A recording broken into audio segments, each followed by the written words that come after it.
Et on se retrouve dans ce village Pokémon Minecraft pour le début de ce 3e épisode où le but va être de se refaire des outils et une armure digne de ce nom parce que pour l'instant c'est vraiment pas terrible. Donc vous voyez encore quelques villageois dans le village, donc le but ça va être de leur faire une superbe base un petit peu plus haut là, vous voyez entre les deux maisons, on va creuser dans la montagne, leur faire un truc vraiment sympa. Et puis on va essayer d'avoir les meilleurs deals, notamment en faisant des potions. Donc c'est parti, on va créer un premier chemin et puis on va commencer à creuser dans la montagne.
Voilà, on a des beaux chemins, tout est nickel, on arrive pile ici, il n'y aura plus qu'à mettre une jolie porte 3x3 automatisée ici, ou avec un levier, on verra ce qu'on fait. Et puis on va pouvoir creuser dans la montagne pour leur faire une superbe base. Je vous interromps 30 secondes pour vous demander de vous abonner. On a passé les 40 abonnés, donc direction les 100, et vous pouvez aussi liker et commenter pour me dire ce que vous avez pensé de cet épisode. Sur ce, bonne vidéo!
Voilà, j'ai enfin fini.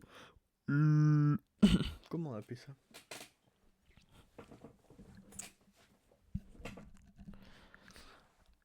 Et voilà, j'ai enfin fini la zone pour les villageois. Vous voyez que j'ai bien refait tous les petits chemins, j'ai fait une belle décoration devant.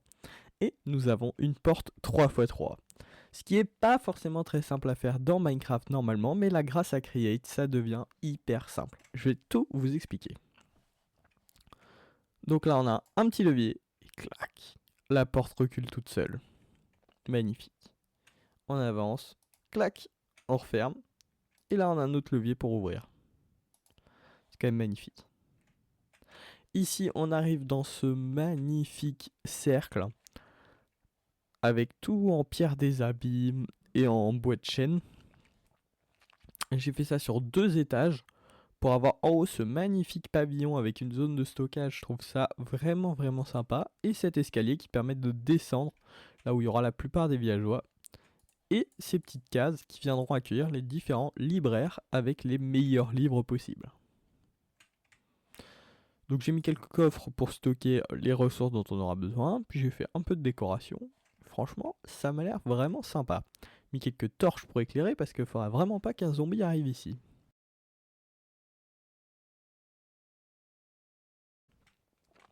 Et maintenant, on va pouvoir passer à l'explication de cette magnifique porte. C'est un de mes premiers vrais systèmes create dans cette aventure. Donc, j'ai tout caché derrière. Hop. Donc, pour l'alimentation en énergie, j'ai mis en dessous une roue à eau qu'on voit pas, notamment parce qu'il y a sodium qui est activé. Et après, j'ai fait un système de démultiplication d'énergie comme j'avais fait là-bas pour les outils. Donc une grande roue, une petite, une grande roue, une petite, une grande roue, une petite. Et comme ça, vous voyez que la vitesse de rotation qui est sur cette petite roue là-bas est beaucoup plus élevée que la vitesse qui est là. Ça, c'est dû au nombre de dents des roues qui est 2 fois plus petit à chaque fois. Puis après, une boîte pour passer la rotation d'ici à ici.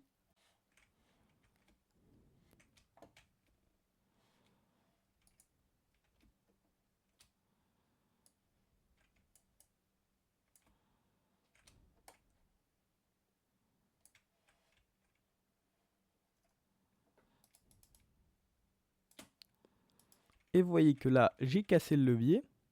Donc, le piston est reparti. Et dessus, j'ai mis un petit contrôleur avec un coup de pince Create qui permet de dire que celui-là, c'est le contrôleur qui dirige le moteur. Les petits bouts de bois pour qu'on puisse avoir plus notre système.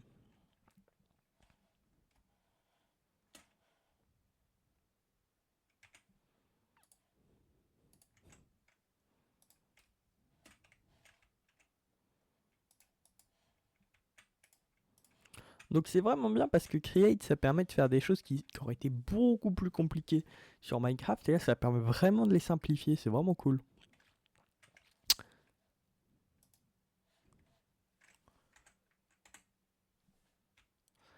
Mais donc maintenant, il manque une dernière chose dans cette zone, qui est quand même la chose principale, ce sont les villageois. Donc pour les ramener, on va poser des tables d'archerie dans le village et on va essayer de les ramener jusqu'ici.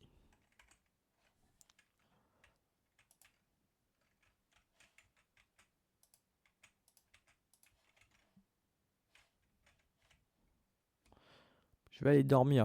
Faudrait pas qu'on se fasse attaquer par un zombie.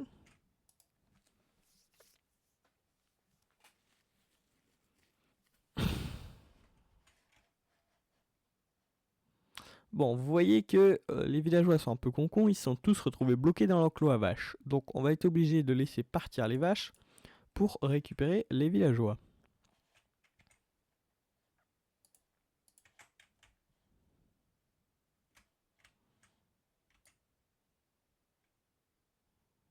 Puis on remettra des vaches à la fin de l'épisode.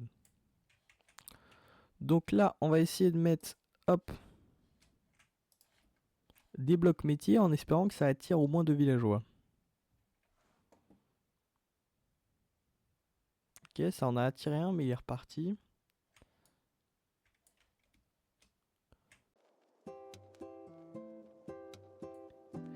pour que les villageois se reproduisent, il va leur falloir beaucoup de pain. Donc je vais commencer par faire une bonne grosse récolte de mon champ de blé pour pouvoir faire plein de pain.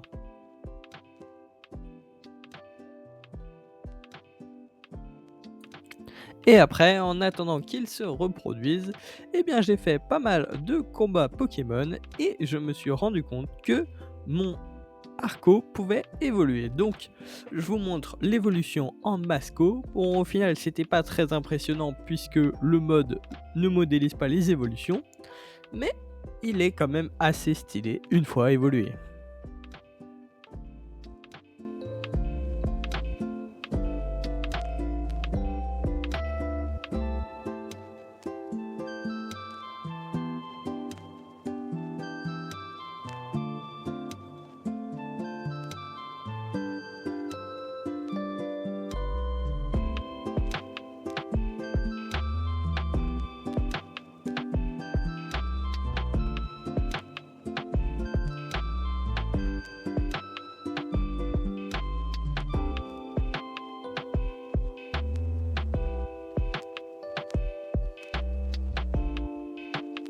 Ok, voilà, c'est bon, j'ai bien fait tourner la ferme à bois. Donc on a plein de bois, je vais vous montrer ça. Les 3 doubles coffres sont remplis. Bon, forcément, il y a plein de pousses et de pommes. D'ailleurs, il faudrait faire un système de tri pour que tout ça, ça parte dans un composteur. Mais bon, on verra dans un prochain épisode. Et vous voyez, donc là, on a pas mal de bûches. Bon, j'ai arrêté la machine parce que là, ça faisait déjà bien suffisamment. Bon, je pensais que pendant ce temps-là, les villageois allaient continuer à se reproduire. Mais le problème, c'est que la render distance était trop basse. Donc, je vais continuer à les nourrir, à essayer de leur donner des métiers, à essayer de faire un maximum de stock d'émeraudes. Et puis, on se retrouve quand je commencerai à avoir des bibliothécaires. Et en même temps, je pense que je vais continuer à entraîner un petit peu Passe Rouge et Tout Doudou parce que là, ils sont un peu bas en niveau.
Voilà, comme vous le voyez, à mon nombre de niveaux assez excessif, j'ai bien farmé.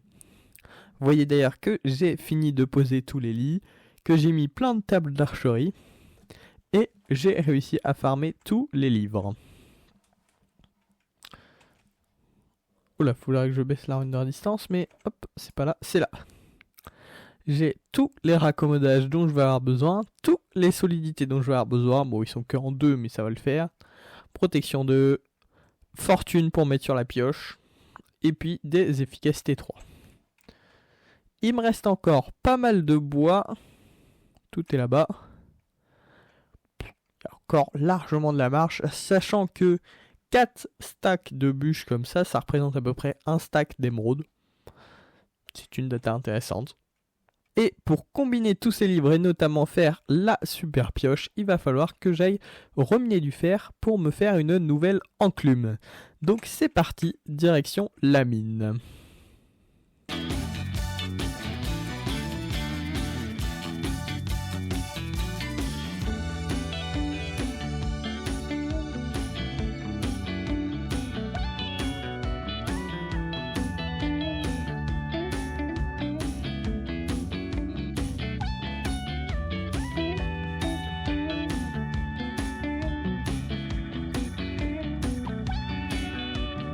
tempo baisse.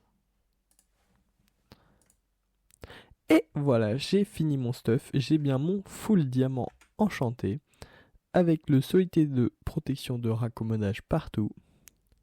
Solidité de raccommodage sur l'épée. Bon, ça manque d'un tranchant, mais c'est pas trop mal pour l'instant. Une super pioche, une hache, une pelle, c'est bon, j'ai tout.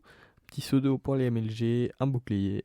J'ai même fait le luxe d'avoir un bon arc. Vu qu'on a plein d'archers, j'ai récupéré deux arcs solidité de puissance 2, puis j'ai tout combiné.